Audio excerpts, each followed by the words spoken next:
Hey everyone, welcome in to another daily editorial here on the KE Report. Corey and Shad here getting an update from Kuya Silver, traded on the CSE under the symbol KUYA and on the OTCQB under the symbol KUYAF. We are chatting with the president and CEO, David Stein. Now we're going to be focusing on the company's Silver Kings property in Ontario because just yesterday, April 4th, the company announced a new discovery in the Campbell-Crawford Target area. Only 3.6 meters of hole 8 were assayed. This was rushed through the lab because the company liked what they were seeing in the core. We saw the headline number of 16,800 grams per ton silver over 3.04 meters. This also includes an even higher grade component of almost 74,500 grams per ton silver over 0.3 meters. Now, this is the second hole in this target area. This vein that was discovered is named the Angus vein. David, give us a little rundown here. So far, 2 holes drilled. We only have 3.6 meters of assay results back, but quite frankly, these are some good results. So give us a bit of a rundown here on this selected drill result. Sure. Thanks for having me on. Very, very excited about this new zone that we have. Yeah, so the backstory behind it is that we identified this Campbell-Crawford area as a target zone. We found some records of some exploration that had been done there, and even a tunnel in the side of a hill looking for. They were following up on some cobalt veins that were hit at surface, and they did find them at depth in the tunnel about 50 meters below the top of the hill, but still didn't have any silver in it.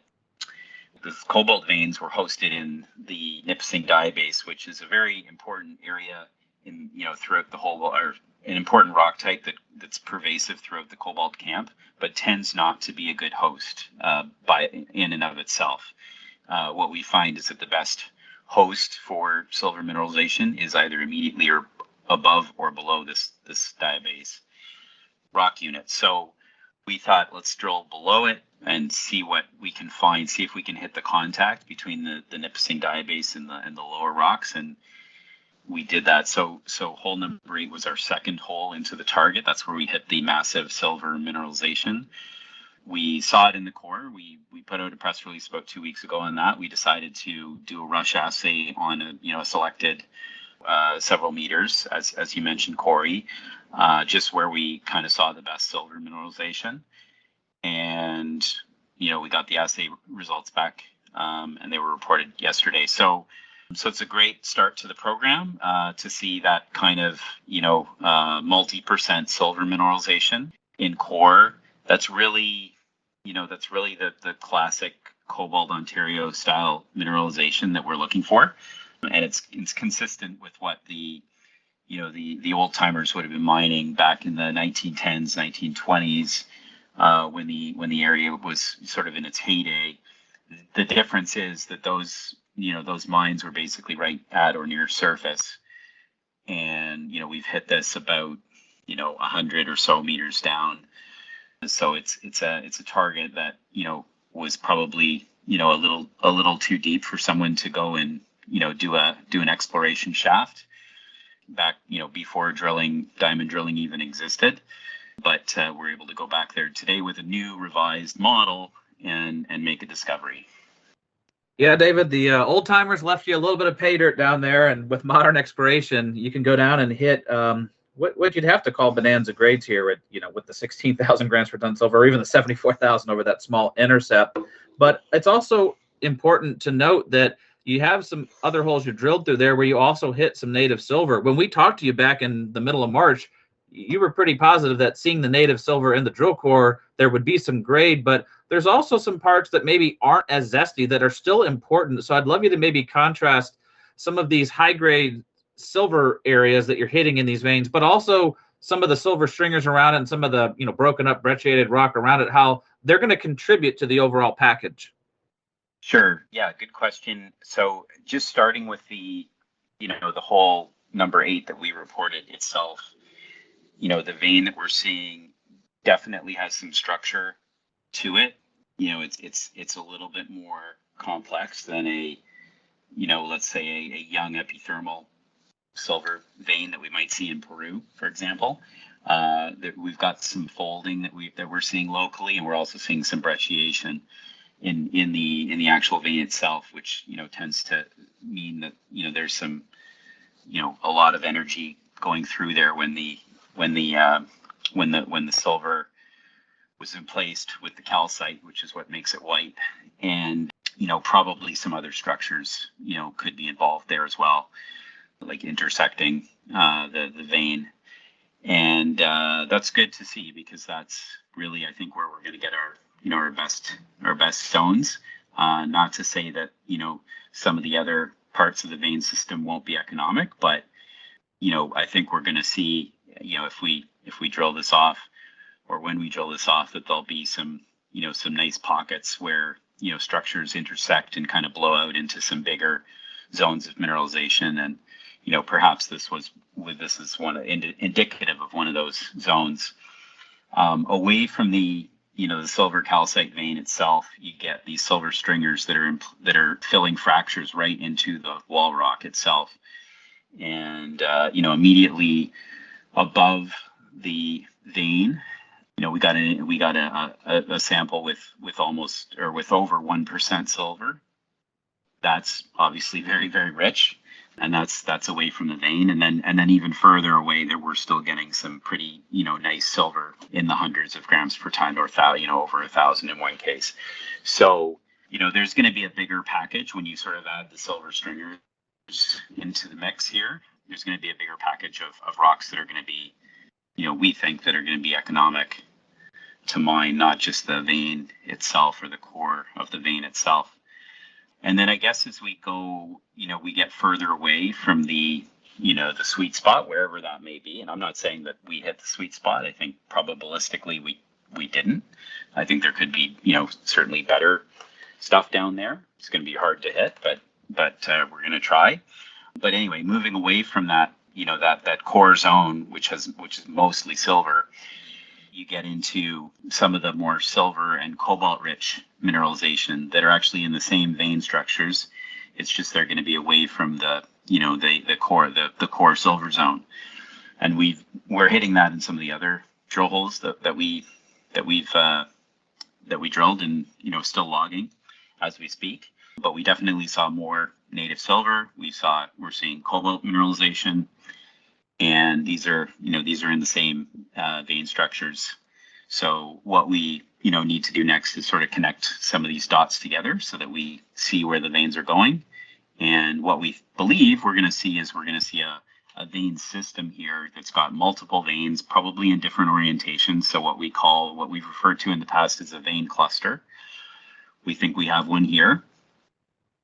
And the Angus vein is just going to be one of the veins here, but there'll be a bunch that are close to it, and we need to do more drilling to find out where the best zones are and how big the area of mineralization is. Yeah, this is still very early on exploration, especially at this Campbell-Crawford area, because you did drill a total of 7 holes here. You also have some drilling about another, I believe, 6 holes over at the North Drummond target.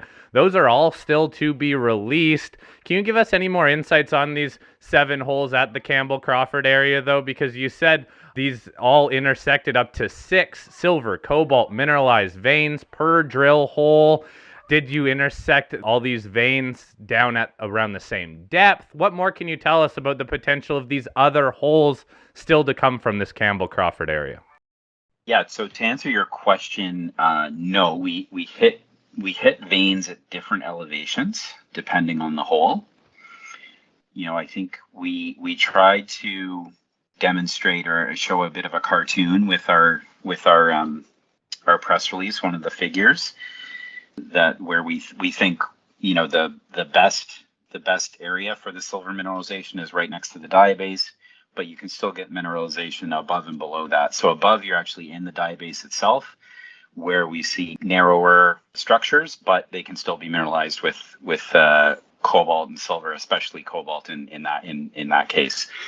And then we're also hitting deeper as well, which I think the deeper you go, the less interesting it is, but still, let's say within 25, 50 meters of the core zone or of the sweet, of the target zone, we're still hitting mineralization, which is going to tell us where to go next. So even if a particular vein isn't high enough grade or wide enough to be part of let's say a resource or a mineable resource in the future, it still gives us really important information as to where to go to find the better zones, which may be, it may be 20 meters above it, or it may be laterally, depending on the hole, depending on the vein. But that's sort of what the job is next, is to start putting together the geometry of all these veins.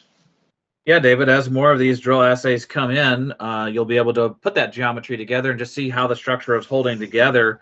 But just maybe for investors that are not familiar with the Cobalt Ontario camp and how these silver and cobalt mines have been very prolific in the past, maybe just explain what some of the old timers were mining in this area, and then how important is cobalt as a co-credit along with the silver? Sure. So if you go back to the very early days, now the discovery was made in 1903. By 1904, 1905, you're starting to see some commercial silver mines, and then from 1908 into probably 1920 and beyond, it became a huge silver mining camp. So going back to those early days, I think, well, what we said in the press release was the average for the camp was in the thousands of ounces per ton. So that's kind of in line with what we got. And as the years went on, the grade, the mining got a bit more sophisticated. The grade got a little bit lower, but still very high grade. It's always been a very high grade camp. So that's kind of how it evolved from the silver point of view. Now, if you go back to the beginning of the 20th century, there was really very little market for cobalt as a metal. So they did recover it and they did sell it, but it wasn't what they were looking for. And I think if they hit a vein of only cobalt back then, they would have just ignored it. But what the cobalt tells us is, it tells us, well, the silver could be 20 meters, 50 meters away, right? And that's exactly what we found with Campbell-Crawford.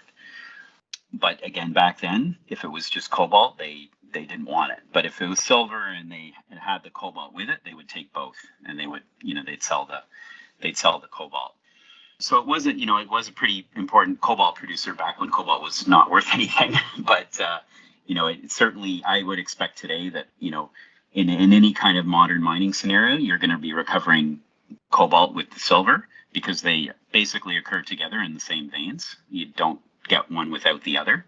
And, obviously today cobalt's worth a lot. It's a really important strategic metal. There's not that many sources of it in safe jurisdictions, which is another, big issue for cobalt as a commodity. So I think the cobalt story here is really, frankly, very interesting.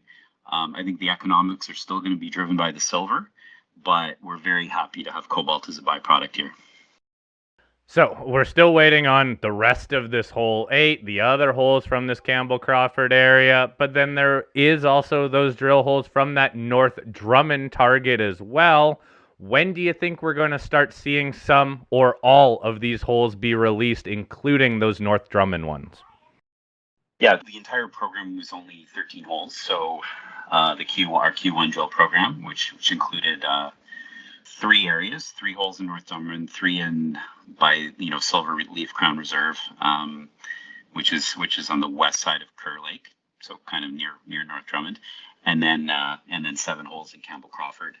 I would expect that we'll get the results in by the end of April or early May, and then we can talk more about how the rest of the holes turned out and what we're seeing there.